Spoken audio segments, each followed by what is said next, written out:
សមាគមថ្នាលយុវជនកម្ពុជាសាខាខេត្តស្ទឹងត្រែងយើ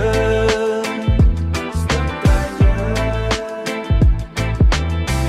ដើរទៅមុខយឺតតែរឹងមាំដោយកម្លាំងសាមគ្គីយុវជនយើងនៅទីនេះជាមួយគ្នាទឹកទន្លេសេកុងហូរមិនឈប់ដូចថ្ងៃខែដែលកន្លងផុតទៅដូចថ្ងៃខែដែលកន្លងផុតទៅគ្រាន់តែជាក្មេងដែលស្រឡាញ់ផ្ទះខ្លាំងហត់បន្តិចក៏ឈប់សម្រាផឹកទឹកត្រជាក់ម្នាក់មួយកែវចាំស្អែកចាំគិតទៀតតែថ្ងៃនេះយើងនៅជិតគ្នា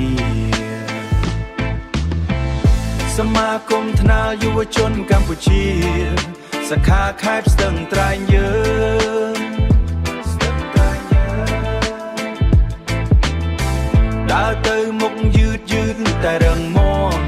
ដោយកម្លាំងសាមគ្គីយុវជនយើងនៅទីនេះជាមួយគ្នារឹងមាំឆ្ពោះទៅមុខយុវជនខ្មែរនៅស្ទឹងត្រែងរឹងមាំណាស់មិនទៅណាឆ្ងាយទេនៅទីនេះឯង